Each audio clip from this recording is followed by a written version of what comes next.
Good day, everyone. I'm Paul Pierce, president of Great Demo for the Americas, and today we're cutting through the noise to get to the heart of what really matters in sales and pre-sales. I'll be your host today. Now, let's face it, traditional approaches to sales collaboration just aren't cutting it anymore. The buying process has evolved dramatically over the past decade, and it's time we did too. That's why I'm thrilled to introduce two powerhouse speakers who are leading the charge in transforming the sales landscape. First up, we have Art Fromm, an absolute titan in pre-sales and sales enablement. 16 years ago, Art took a bold step and founded Team Sales Development. Since then, he's been channeling his hard-earned expertise into innovative solutions for sales professionals. And here's the kicker. As both a Great Demo certified training partner and a principal facilitator for John Kerr's Mastering Technical Sales Workshop, Art has a knack for bringing the best of the best training methodologies and insights together. His portfolio includes things like the Sales Opportunity Snapshot and the Slick D365 and Salesforce apps, tools that have made Art the go-to guy for cutting-edge sales strategies. And today's session is particularly special because Art is unveiling key concepts from his upcoming book, Making Seamless Sales. Hey, this just isn't another sales book. This is a blueprint for dominating in today's complex business to business sales environment.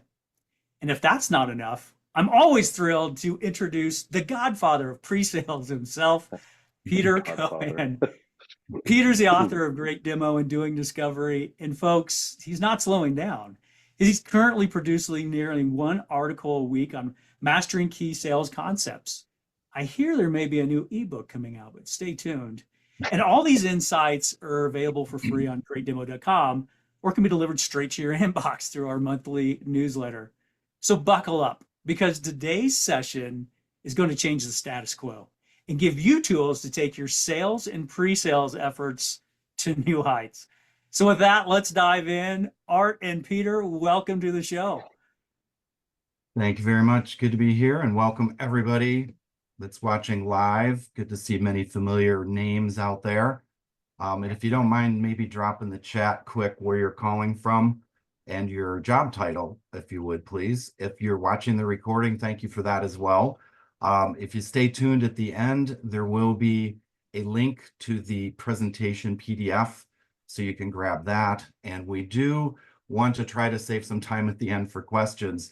So we will be using the Q&A function in LinkedIn if you're live, or excuse me, on Zoom if you're live, so that you could put those questions in there.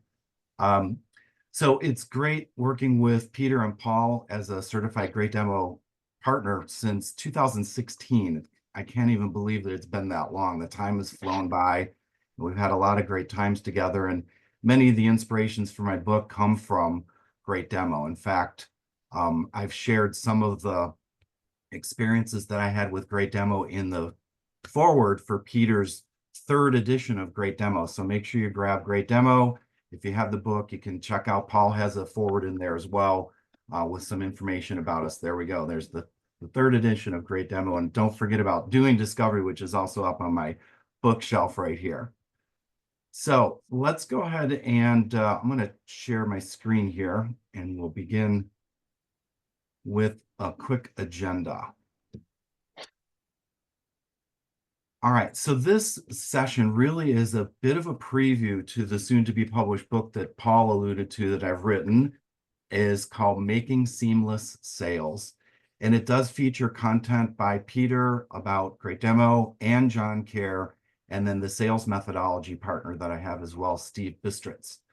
They all wrote forwards for the book as well. So I don't have exactly the date yet because I'm in the final process of reviewing the layout. I think it should be about 2 to 3 weeks, and we're anticipating a book launch event with Peter and John and Steve sometime in September. So you could watch for that. But really what it's about is it's about how pre-sales and sales can work together. And I've generalized the terms because there's so many different terms. And I want to try to move away from pre-sales and sales, because if you think about it, aren't we all pre-sales if it's before the sale? So I'm not sure why salespeople aren't called pre-sales also. but I generalize it to SE for any pre-sales role and AM for any sales role. And I know there's a lot of job titles in between there. So what we're going to talk about today is a little bit about what are some of those challenges that are affecting sales and pre-sales and the ability for us to work together. There's going to be a little bit of an introduction to the idea of seamless sales, which is a sales and buyer enablement framework, if you will. It's an engagement framework that covers a lot of different things. And then we're going to talk about the way we can address some of these challenges by using great demo in the way that we can do that. So Peter and Paul are going to help out as we go along the way. And again, you please use the Q&A at the bottom of your screen of the Zoom screen so that you could put in any questions or anything like that. And I'm curious, how many of you have already figured out where the title of the book came from? Thanks for that little. There's a reason why the SE and the AM is capitalized. So thanks for pointing that out, Peter. All right.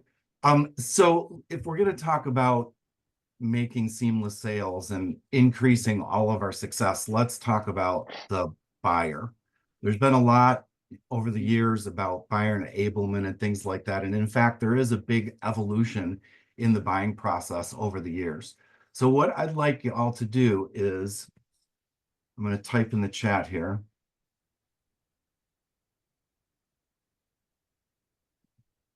If I can type, hold on a second. Here we go.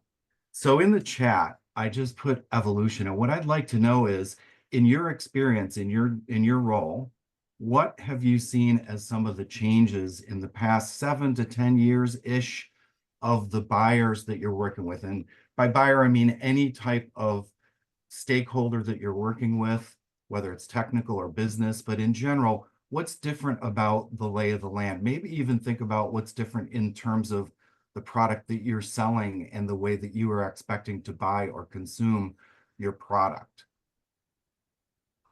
And I was just looking in the chat real quick here. We've got people from all over the place, including Singapore. Welcome. Utah, California, New York City, Florida, and a variety of different job functions too. So in the chat, what are some of the things that you're observing, and frankly, some of the challenges that that you're seeing? Well, let's save those for a moment, but what are you seeing? So more committees, larger committees, yep. Buying as a committee, no decisions, yep. Deals are stalled. What about the buyer? What about what they want compared to maybe what they wanted prior to that? How has this changed? What has changed in the environment for you and for them? You know, one of the things that research shows, Art, that I see quite often is that buyers are now more educated than they've ever been. The way they work with sales teams, or their expectation for sales teams, is dramatically different as well. What do you think? Absolutely. Yeah, for sure. I mean, the studies show that they do a lot more research and they do it on their own, and that they don't want to get involved with salespeople, because if they can avoid that, and we'll talk about those statistics in a second here. Buyers think they're more enabled. Francis says, by the way, hello, Francis. One recent trend is the desire for vendor consolidation, fewer vendors to manage, a lot more caution in decision-making, more ROI projected needed, and more clarity as to where budget will come from. So there are many different factors that are happening, and many of these, unfortunately, make our job even more difficult. So, for example, just the idea of moving to software as a service or whatever as a service, where pay-as-you-go or consumption or renewals are the big focus, that is a big change in the environment. You know, I think it's safe to say Peter, Paul, and I, and many of you out there, got started where you would sell something and literally you sold it and then they had it and they could do what they want with it. Maybe there's a little bit of maintenance fees, but now it's all about recurring revenue, isn't it, as we're going through? Buyers engage later in the sales process. They are 60% or more through the buying process, I should say, 60% or more through their buying process when they get us involved. And worse than that, when they do engage sales, it's typically a very, very small part of the overall buying process that engages sales. And then we're competing with other people. So this makes it difficult. That time we have is very precious. And then a lot of self-service options are preferred and expected. So automation, properly done demo automation at the beginning of the process. Certainly there's always been websites and other collateral, but things where they can maybe drive their own on their own. And that's where some product-led sales has come from. So there's certainly many, many things that are happening. And then it was mentioned by many of you in terms of it's more complicated, more stakeholders, more decision makers, and just overall more difficult things. Peter or Paul, anything else that you could think of that we didn't cover already on this? Yeah, I would. maybe a quick, Go go ahead, ahead, Peter. Paul. Oh, well, I was going to give a shout out to Gary Underhill. He just said, and I think he nailed it. A lot of our buyers are now on the second and third round of buying the same product, failed implementations, burn victim, as you would call them, Peter. And now they know what they want, and they're looking up with different expectations in the sales process. Actually, I had a chat with Gary not too long ago, and Gary was talking about a lot more POCs, proof of concepts, and POVs, because salespeople's claims don't always hold the same amount of credibility they did 10 years ago. Yeah. Here, real quick. Yeah. So one of the things that I find troubling is that voluntary churn is considered to be acceptable. Say a little more about that. Well, that people in SaaS now, forever, sales are made in to prospects or to customers that end up churning. And they don't churn because they were acquired or in other involuntary reasons. They churned because it turns out the product wasn't a good fit. There was, and I'm sort of leading Art to where you want to go, they could not consume what they wanted to. And I just find that entirely unacceptable. And if you think in terms of the end in mind, where you want to see this customer renew and expand, you have to be thinking that involuntary churn is effective. Voluntary churn should be unacceptable. Does that resonate? Absolutely. In fact, if we take a look and dig into this just a little bit deeper, what you're talking about is that there are needs that we are not addressing appropriately as pre-sales and sales, because in many cases there has not been the evolution required. Sellers that have figured it out are doing great, and knowing how to capture those customers for life is really what the new goal is. So, here's a traditional, typical sales process, if you will, and buying process where the buyer is doing a bunch of stuff. Then at some point they get sales engaged, and maybe this line even over exaggerates the amount of time that sales has to be engaged. But at some point they're searching, they engage, they choose a solution, and then they buy. And sales then exits and goes on to the next deal. In the meantime, the pre-sales effort here winds up being mostly around some kind of technical proof, a demo, whatever, generating a technical win. But as we can see, it's very limited. It's very transactional in some cases, or just momentary. And then we as sellers go on to the next deal, and somebody else takes care of helping the customer implement. One of the things that's also wrong with this is that, unfortunately, in this model that many of us have experienced previously, and I was just doing a workshop last week, and unfortunately, I heard somebody say, my salesperson still just tells me to stick to the demo and not say much more.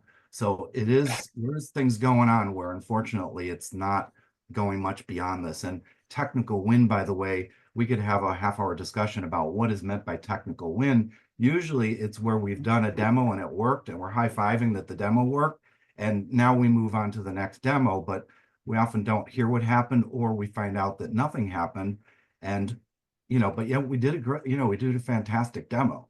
So the reality is that because of what the buyer's trying to do, and this idea of going beyond just implementation to actual success, that has implications for all of us. So again, I'm going to put in the chat here for those of you that are live. What is the impact or challenges that you are facing, or you could imagine facing, in light of the need for the buyer to be, more focused on success, value realization, and that we want to make sure that we're going beyond the sale. What types of impact does that have on you as a SE or AM, as pre-sales or sales? And if you're listening to the recording, you can, just think about that or make a couple notes on that. What is the impact that you're seeing as a result of this? What are the challenges that you're having? So better discovery, absolutely. Focusing more on the end in mind, because it's not just about a demo. It's not just about even a sale. All right. Poor communication can make this worse, leading to longer sales cycles. All right.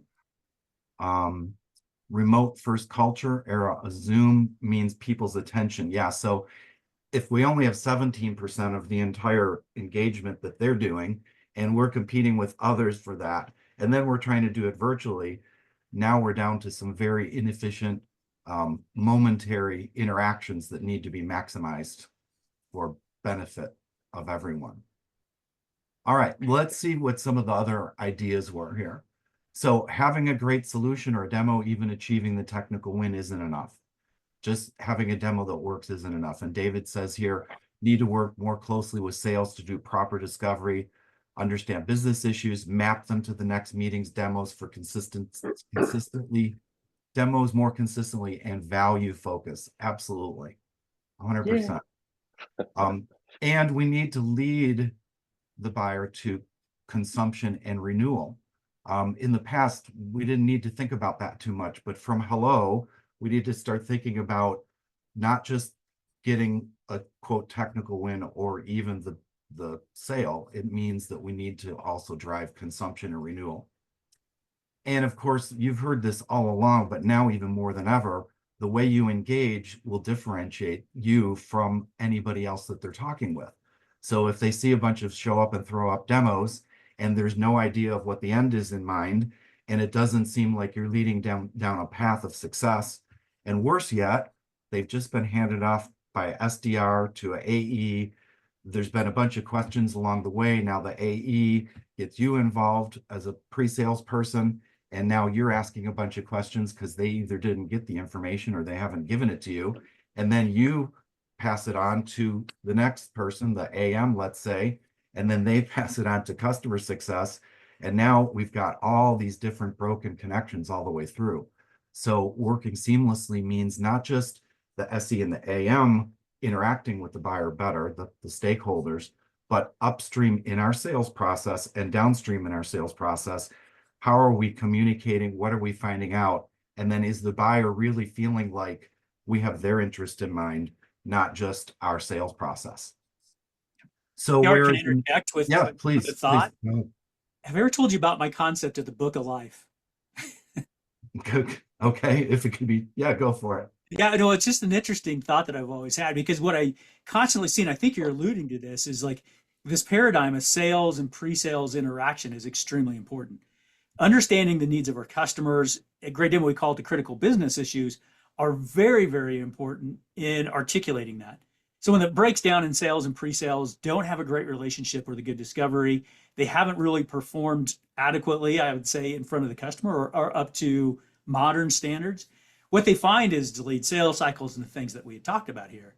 But that resonates throughout the rest of the customer life cycle. So if we don't capture things like the true needs of the customer right up front, we don't demonstrate them correctly, then it's not always documented and handed to professional service, into account management, into customer success. Right. And it's this huge impact and this disconnection.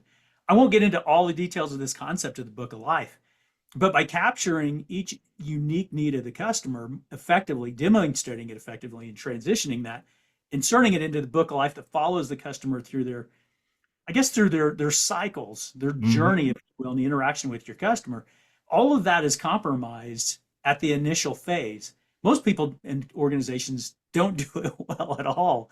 Right. But we have to own that initial component of just rocking that relationship internally, but more importantly, externally, so that we're driving the success of our customers at every interaction, but we're doing it based upon intelligence and history and knowledge that starts with sales and pre-sales. Yeah, Just to, well, it starts before that. It starts from hello. So even if it's an automated system that they've used capturing that information, allowing the SDR, BDR, whoever's setting up that initial call to have that information, have them document it, share that documentation, and then and it lives beyond that because as we saw in the chat, customers are coming back for the second or third time. Well, we should know what that history was. And as you'll see in a little bit here, it doesn't end with even with their success, it goes on beyond that. And that's the goal. So it really is a ever living. And I think that's one of the main parts that you're talking about is it's a live thing that lives beyond even any given one of us in the process.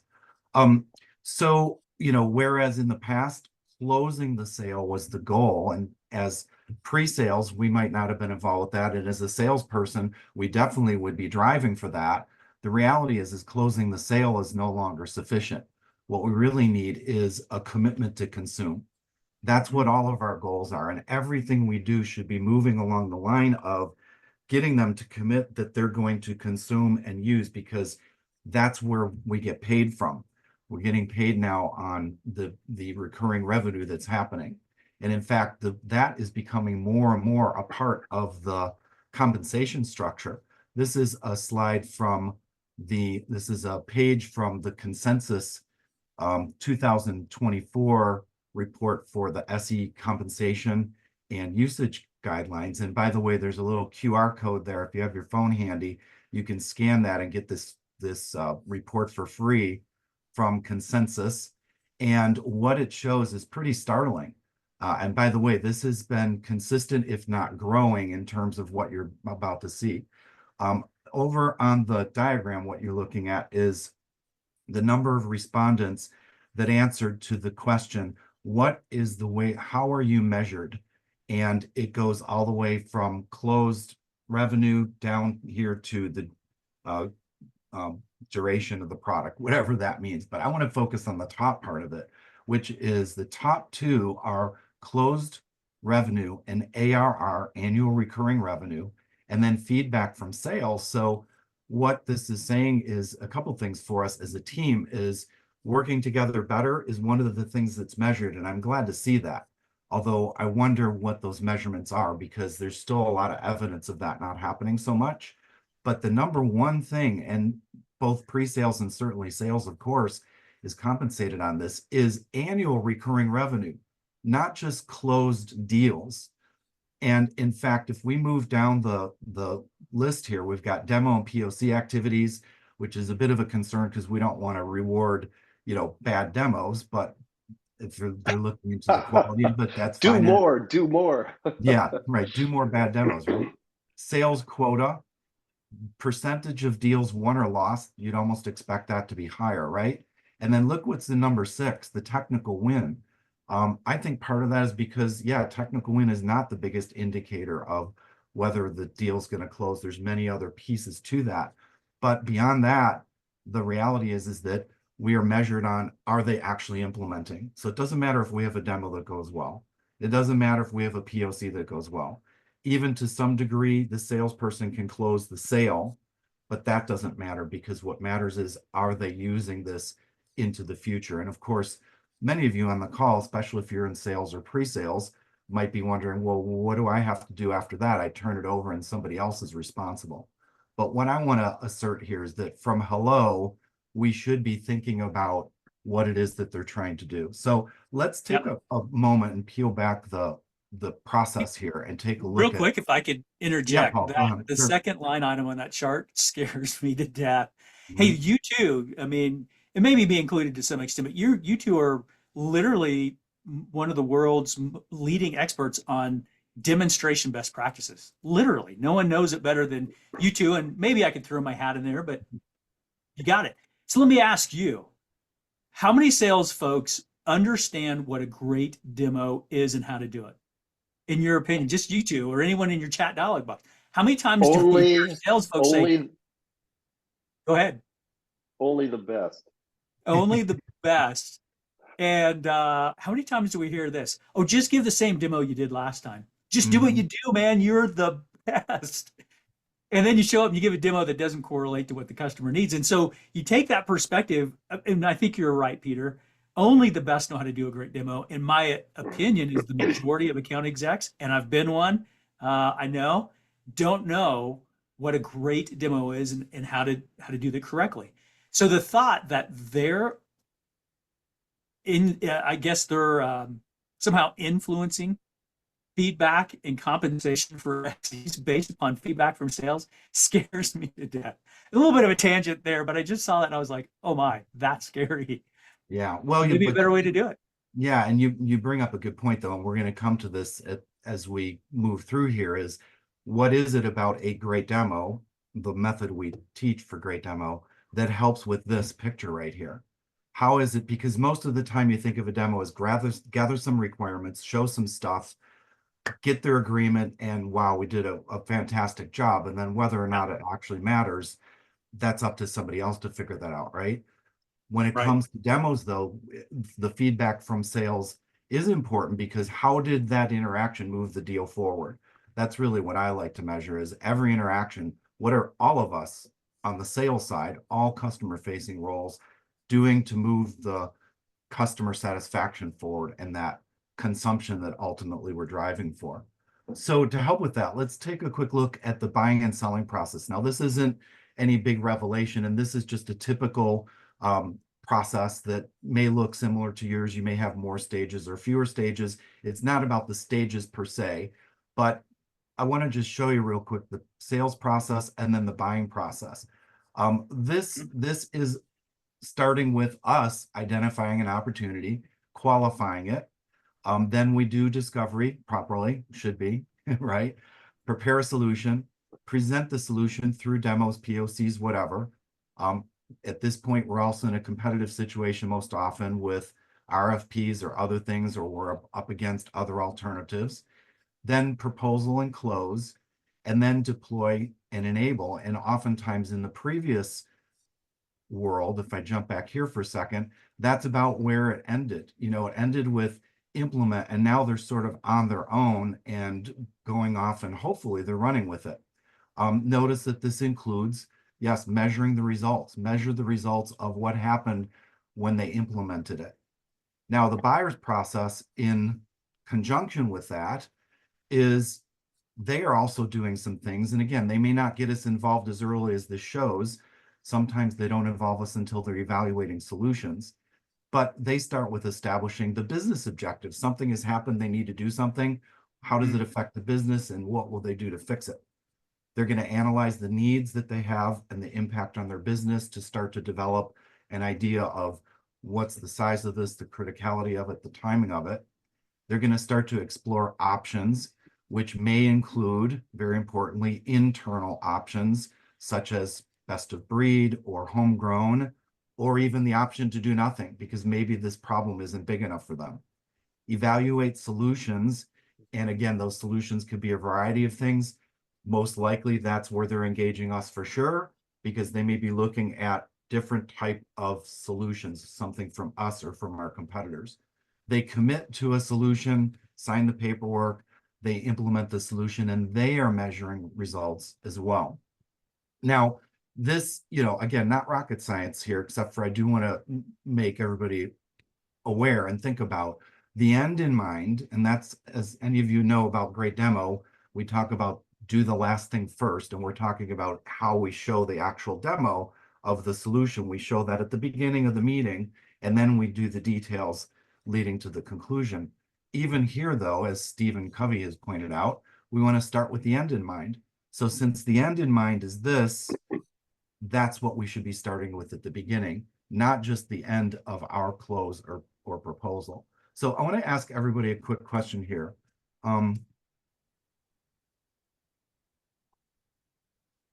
doing it in the chat. And for those of you on the recording, you can be thinking about this. Put the stage name, and I do mean the stage name, and some of you who've seen this before know where I'm going with this. Put the stage name where you find that you are involved. You can either do it as like your first involvement, depending on your role. It may be a variety of different spots in the overall process, Or if you are involved with maybe one or more, you could put one or more on there. So go ahead and put the stage name of where you get involved. Peter, don't lead the witness there. Oh, sorry about It's that. okay. So But I'm I'm going to make serious some about tick that. marks. I'm going to make some tick marks here when I hear the answers. So we've got discovery, prepare, and solution. We've got enterprise. Okay, so qualify, and then a couple of threes here. All right, let's see. Discovery, prepare as well. And typically, this is very typical. This is what I hear right here. Now, can anybody tell me what's wrong with that picture? Everything you answered is probably correct, and it doesn't mean it's the wrong place in the sales cycle. But what is it significant about this in terms of where the answers were? And I left it very open-ended. Anybody see anything? Put it in the chat, or you can speak it out loud. What do you notice about where everybody answered on the sales process, right? So one of the key takeaways from this session is that we want to focus on the buyer's process. What are they doing? So the answer should have been things like, I get involved with helping establish the business initiatives. I help them explore options. I'm involved with, helping them analyze their needs. Now, again, depending on your role, you may or may not have that ability, but here's what I want to challenge everybody with. No matter where you get involved, even if it's right here at Evaluate Solutions with an RFP or an RFQ, there's a bunch of stuff that happened before you got involved. So I would suggest that you try to move left in the process. What I mean by that is a couple things. One, no matter where you get involved, find out from your sales colleagues, what did they learn about any engagement with that buyer up until that point? And that should be, if you're in pre-sales and you're doing a demo, it should be from your sales rep. If you're the sales rep, it should be from the SDR. If you're the SDR, it should be from the automated systems that are gathering information. Wherever you get involved, at whatever point you get involved, that's where you start your sales process. But they are well into their buying process and have done a bunch of stuff. That will allow you to set the context, understand who the stakeholders are, understand why we're doing this, and even how serious they are about it. So this is classic. This happens all the time. Everybody answers on the sales process. Yes, please. Yeah, let me ask you just a real direct question. If you're doing the demonstration or you're bringing in a team to do the demonstration and you don't know the business objectives that the client is trying to solve and the impact this type of solution will have on their organization or individually, are you ready for a demo? Not a great demo. You're ready for a vision generation demo. There you perhaps. go. That's right. It's a different type of that, demo. All right. So and that is, talk and more I will about that. yeah, I want to comment, that is a self-rescue technique for exactly those situations. Chapter 11 in Great Demo. Likely Yeah. another webinar topic, but I wanted to just iterate that point. If you don't understand the impact and the business objectives that your organizations have, you're not ready for a technical proof great demo. As a matter of fact, I would suggest you push back if you can. You can't always. Let's be realistic. Customers don't always even allow us. So there's techniques, but I think it's such a valid point because so many times we're pulled into demos. They just need a demo. They just want a demo. And the tendency is told. we go, oh yeah, I'd love to show my stuff, and we do the harbor tour and show up and throw up, and it's ugly for everybody. So yeah, we're going to talk about when proper discovery is done, doing a technical Yes. proof demo, and if proper discovery is not done, doing a vision generation demo, and both of those are covered in the Great Demo methodology. So focus on the buyer is the number one idea here in terms of what we're doing. Now, let's take a look at this a little bit deeper. And the book goes into great detail about this in terms of who does what when and what are we supposed to be doing as a result of that. I've replicated the buyer's decision process here. And what we're looking at is, in this diagram, two main roles: a business decision maker, and it could be multiple people. Yes, that's another permutation of this. So you may have multiple business stakeholders that need to sign off, like typically it could be infrastructure, security, and compliance, for example. But in general, there's going to be somebody looking at, a business level, the people that have the needs, have established the need and have justified moving forward. And as this diagram shows here, the level of engagement of a business decision maker during this initial part of the buying cycle is very high. They're the ones that start it. They're the ones that rearrange budget or funding or commitments in order to make it happen. And they are the ones that have that vision of how they will resolve their issues. At the same time, there is a technical decision maker or decision makers, stakeholders that are focusing more on the technical aspects who get involved at some point a little bit later in the process because frankly, they may or may not be needed. Sometimes they are involved with doing some consulting on what's possible at this phase, but clearly at some point about exploring solution, exploring options, evaluating solutions, and then making a commitment of what to proceed with, they're absolutely involved. And one way to look at this is that the business decision makers are looking for business outcomes. The technical decision makers are looking for solutions that will satisfy those technical or those business outcomes. And very often the TDM, as indicated by their role, is focused more on the technical stuff. Now, as we move through the process, the business decision makers drop out a little bit because they've delegated it to somebody to look for the solution. And then they pop back up at the end where they want to make sure that they are realizing the value. And this is very important because, as we said, it's not just about getting their commitment that they want to move forward or closing the deal. It's about what are they trying to do? And those problems that they were having are, my mouse is going kind of crazy here, are those things being realized based on the initial problem that they had and the goals they set out with?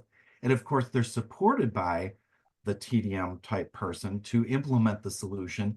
And either or both of these may go on, but clearly there's going to be a part of this that's about measuring results. And if they don't get the results they wanted, then they're certainly not going to come back to us. They may not, of course, won't probably continue with the solution. We're not going to be having a customer. They're not going to be continuing to consume.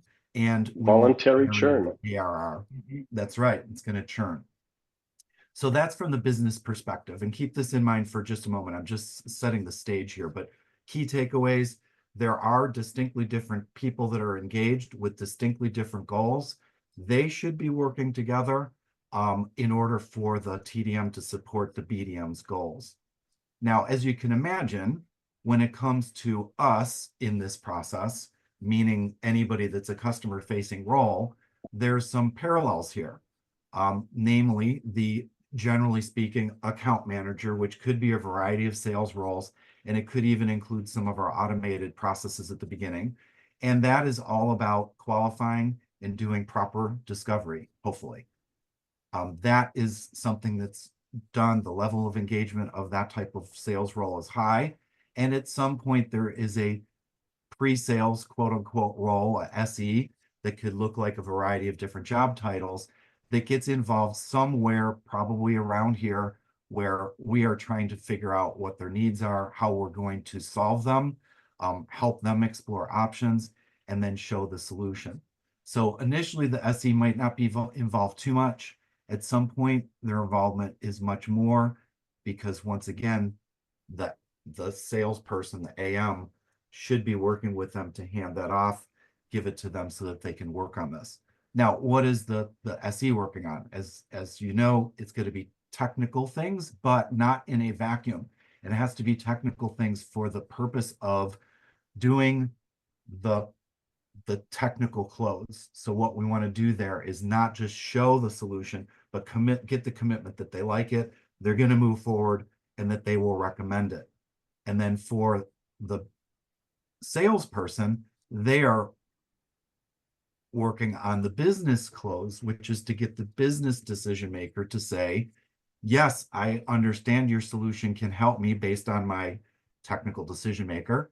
I am going to select that at the against any of the alternatives, and I'm planning to use that to solve my problem and continue to consume that. So if we roll these all together and look at the business decision-making process, and we combine that with our sales engagement process, notice the parallels here. And the key takeaway is that oftentimes the business decision maker is not involved when the TDM is, or the salesperson's not involved when the SE is, and that varies through the process. So this goes back to the idea that the handoffs, not even handoffs, but just the information sharing is extremely important, that we know what each other is doing and we're working better as a team. In fact, summarizing it on this slide, we need, as a customer-facing team that's in sales, we need to make sure that the TDM and the BDM are talking with each other. This is not just a random, decision committee.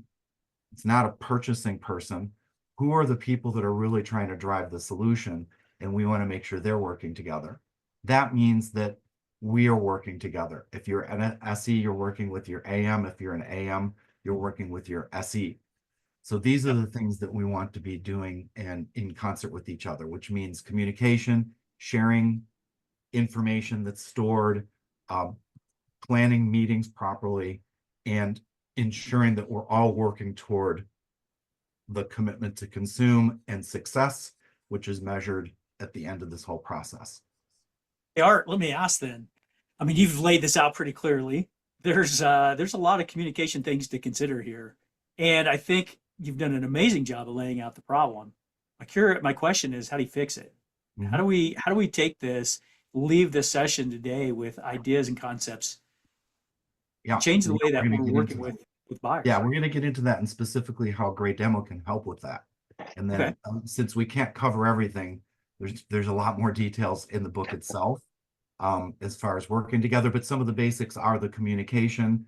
Again, you mentioned about what if a SE is asked to do a demo and there's no discovery. Well, we want to have a discussion with the salesperson that's getting us involved and have a discussion around help me to help you. I can't really show anything unless I know what's going on. And the biggest thing about this whole thing is the awareness of everybody so that you know what you're passing down to the next person, or as you get the next person engaged, they understand what the context is. So it really has to start back at the beginning. And we'll cover some things specific to Great Demo in just a moment.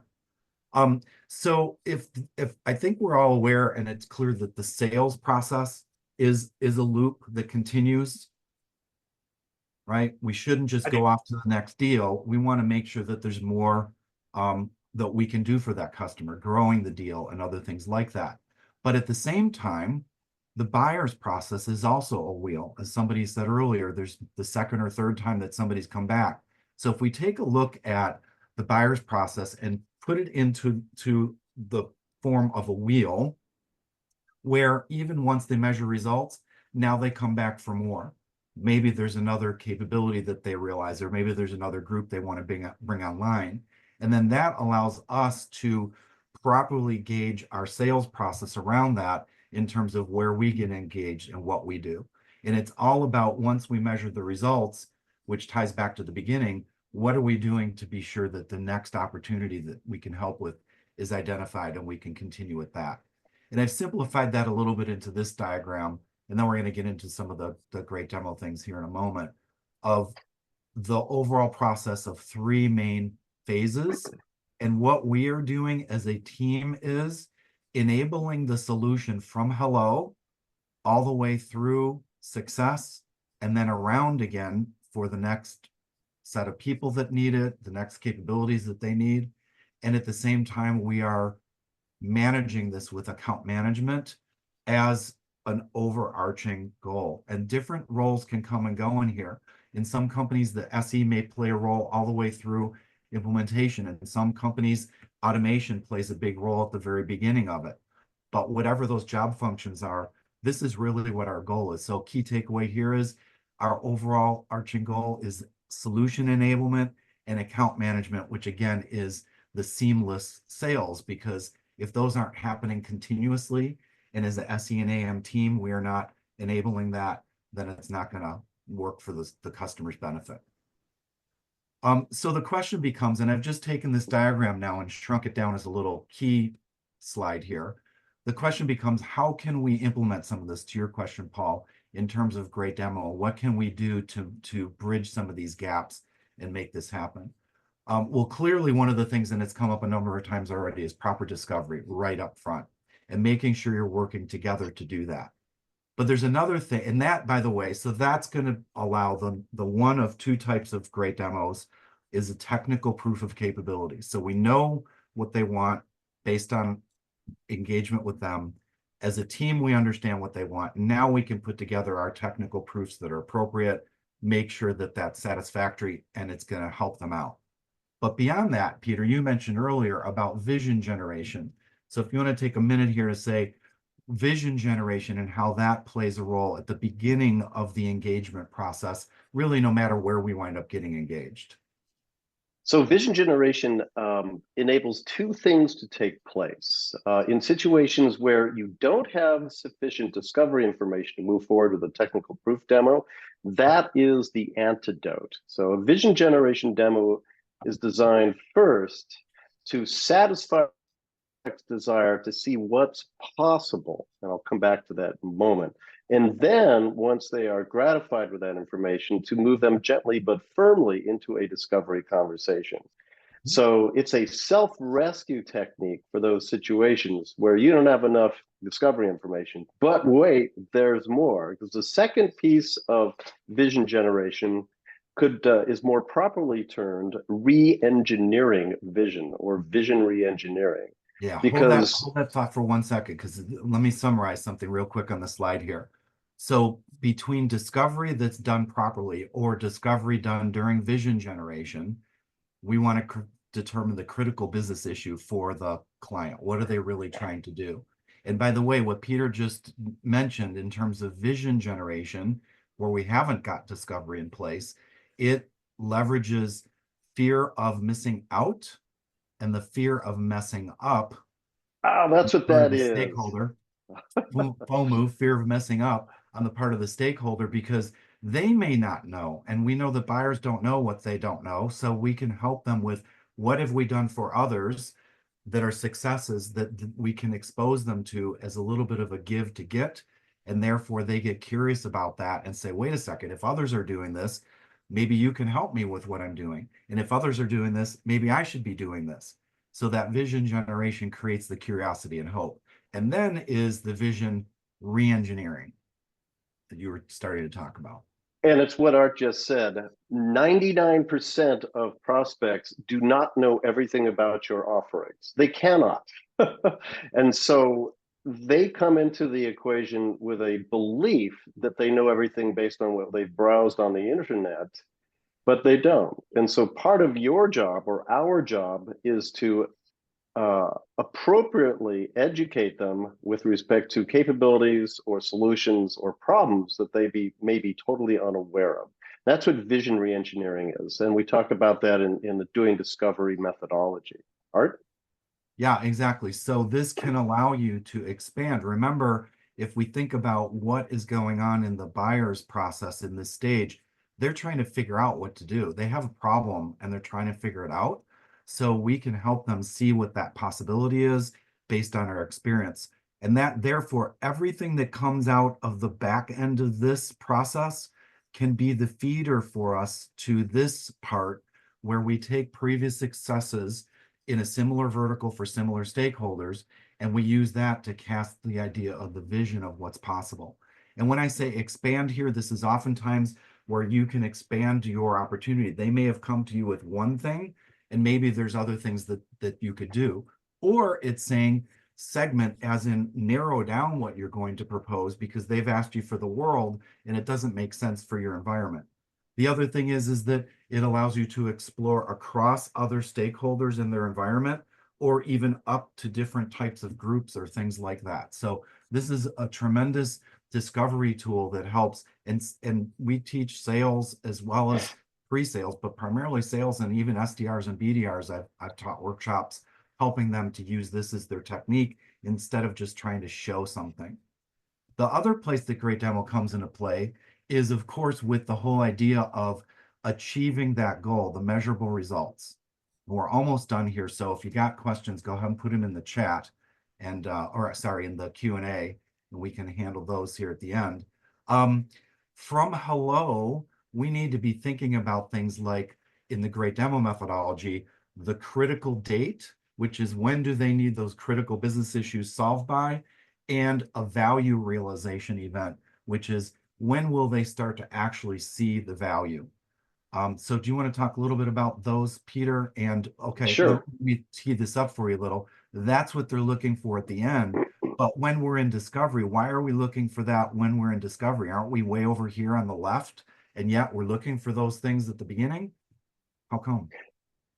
Because we need to know when they need to have a solution in place and operating. That is our prospect's critical date. It is not the end of our quarter, just to be clear. It's when the prospect says, I need to have the solution in place and operating by this date because. And it's the because portion that is often most important. Let's talk for a moment about value realization events. This is a delightful concept. What you're doing in discovery, in the early portions of your conversations with your prospect, is talking to them about success. What does success look like? Let's jump ahead, dear prospect, to your solution is implemented. How will you know that things are beginning to work well? And they say, oh, well, it's the first time I'd be able to pull that report that I couldn't pull before. It's the first time I'd be able to have visibility into something that wasn't clear before. Those are value realization events. They are small pieces of ROI en route to the overall ROI. And by uncovering, discussing, and agreeing those in the early portions of the engagement during discovery, what you're really telling your prospect is, we're interested in your success. Art? Yep.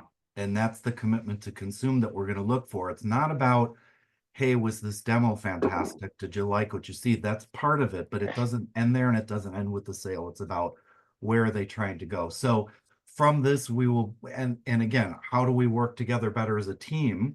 This is something the salesperson can get some initial indication of during their qualification and definitely during initial discovery. They should not just be looking at what are we trying to show.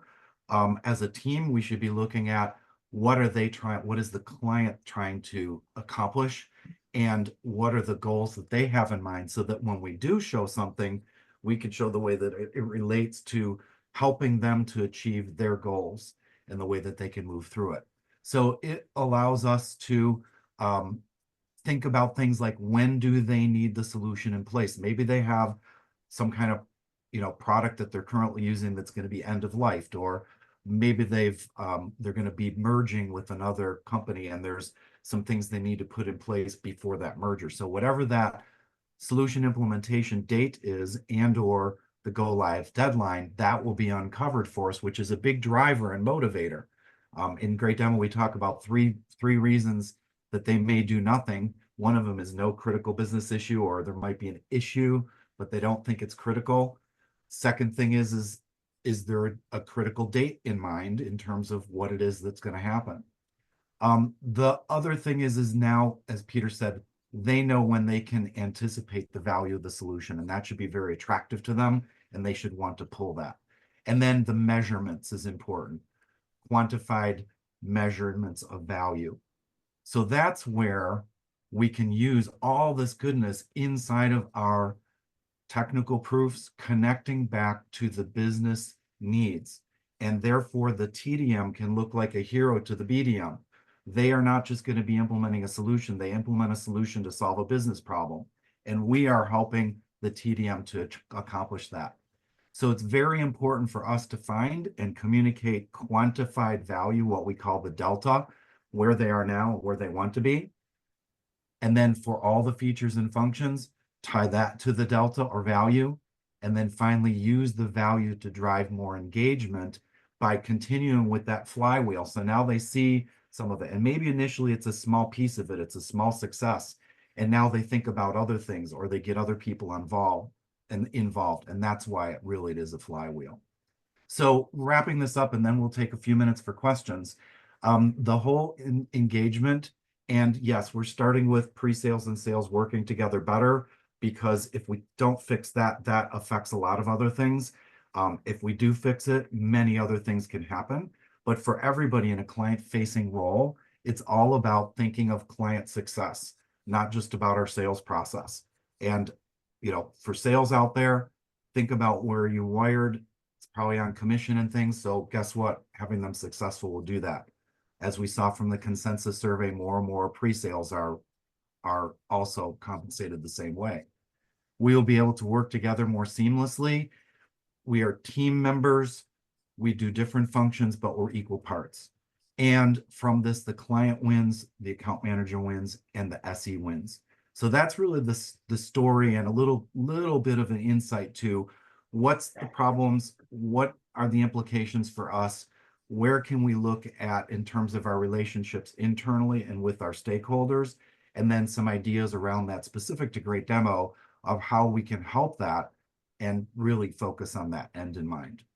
So with that, I want to say thank you to everybody. If you've got your phones ready, there's a couple links here.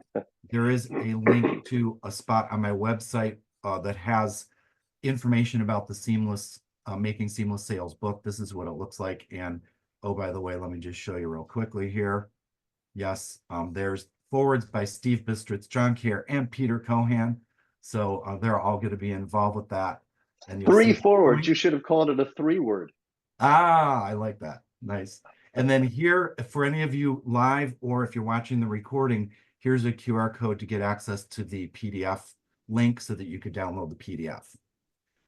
So Paul, did we have any questions that came in or anything else that we want to discuss? I'll leave this up here for about another minute. Well, as we Paul's answer any looking. questions. Well, Paul's looking. I just want to let the audience know here. I dropped 2 links into the chat dialogue for 2. While you're waiting for Art's book to come out, these are 2 terrific articles. I just can't say enough about the author. Anyway, one is called "The Incredible Value of Value Realization Events," which describe those value realization events concepts in great detail. And the second is "The Crisp Currency of Discovery Communication," which is effectively talking about how to use Great Demo situation slides as a mechanism to flow across your customer-facing organization seamlessly. Nice. Nicely done. All right. Well, as we wrap up today, today's session, just a moment, please. Yeah. So as we wrap up today's session, I want to extend a huge thank you to both Art and Peter for sharing their invaluable insights and strategies. What we've covered today isn't just theory. It's a practical roadmap for transforming how to approach sales and pre-sales in a rapidly changing market. We've dived into the critical importance of seamless collaboration between sales and pre-sales and explored how to go beyond the technical win to drive client commitment and even unveil some of the key concepts of Art's upcoming book, Making Seamless Sales. These are tools and ideas can take you back so you can start applying them right away to see real impact.